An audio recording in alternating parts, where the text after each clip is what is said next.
¿Qué tal mis queridos amigos y hermanos allí que me escuchan diariamente, que me siguen aquí en esta matinal titulada La fe por la cual vivo?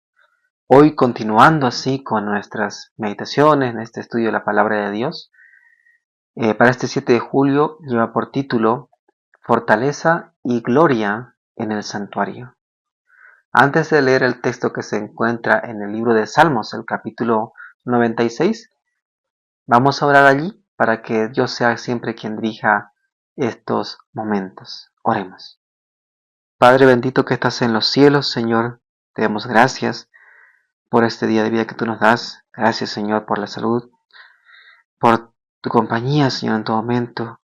Y ahora, Señor, al abrir tu palabra, pedimos siempre tu guía, Señor, tu dirección para poder estudiar, Señor, y entender qué es lo que tú nos quieres decir siempre a través de ella. Te lo pedimos esto en el bendito y sagrado nombre de tu Hijo amado Jesús. Amén.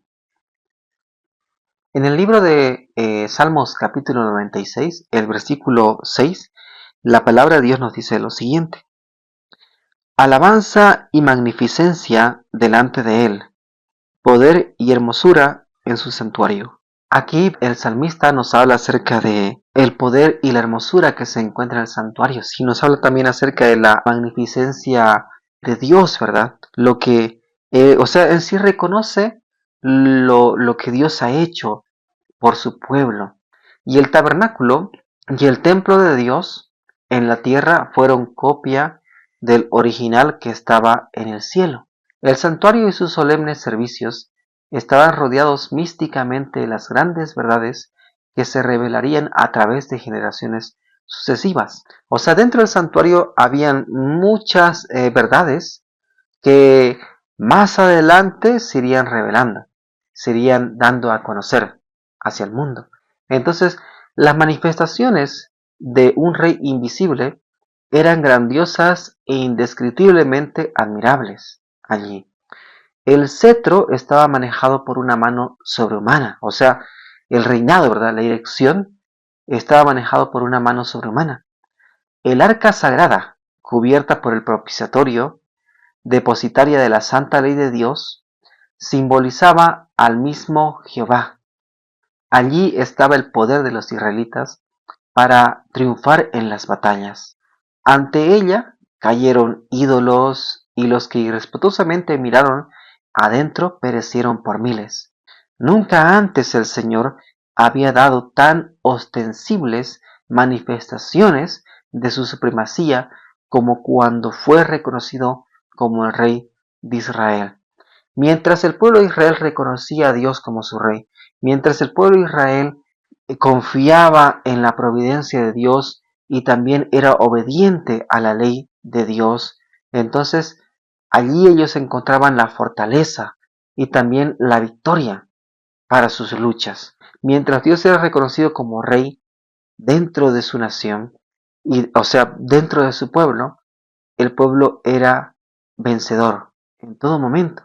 Porque la ley de Dios, guardada como reliquia dentro del arca, era la gran regla de la rectitud y del juicio. O sea, mediante el cual se debería dirigir siempre el pueblo. Y claramente Cristo, que es allí representado por el propiciatorio, aquel que intercede por el hombre ante el Padre, también estaba allí. Y éste resguardaba esa preciosa ley, la ley de Dios, que es, como aquí nos menciona, ¿verdad?, la regla de rectitud de todo cristiano, de todo hijo de Dios, y también del juicio, cómo debe dirigirse su pueblo. Esa ley determinaba la muerte del transgresor, o sea, del pecador, pero por encima de la ley estaba el propiciatorio, lo que os mencionaba hace un momento, donde se revelaba la presencia de Dios y desde la cual, en virtud de la expiación, se otorgaba perdón al pecador arrepentido. Virtud de la expiación. ¿Qué era la expiación? La expiación, o sea, era una fiesta también conocida en el idioma, ¿verdad?, de ellos como Yom Kippur o fiesta de la expiación. En esta fiesta se otorgaba el perdón al pecador arrepentido. Pero no era únicamente allí, sino que durante también todo el año y durante los días, las horas de cada día, el pecador arrepentido podía presentar una ofrenda entregada a Dios.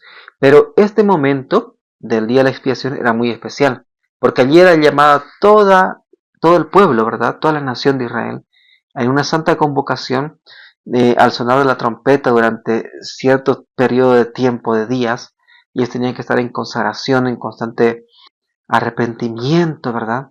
En constante ruego, en oración ante Dios. ¿Para qué? Para que puedan estar a cuentas con su Señor.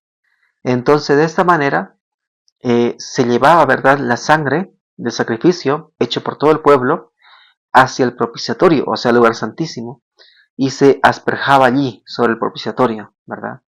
Representando esto a Cristo, que un día Él se sacrificaría por todo el mundo para poder otorgar la salvación a toda la humanidad, a todo aquel que decida también que continuar ese camino, a todo aquel que decida reconocerle a Él como Salvador, a todo aquel que decida seguir también el camino que Él ha establecido, que es la obediencia al Padre.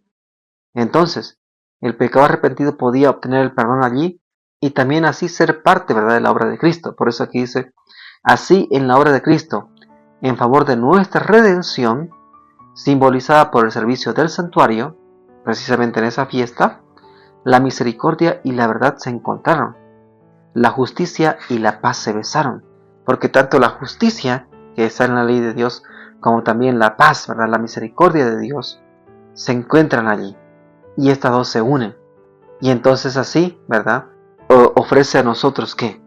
El favor de la redención que podemos encontrar en nuestro Salvador Jesucristo. Lo que necesitamos hoy como pueblo de Dios, también así, toda la humanidad, es ¿qué? Es iluminación divina.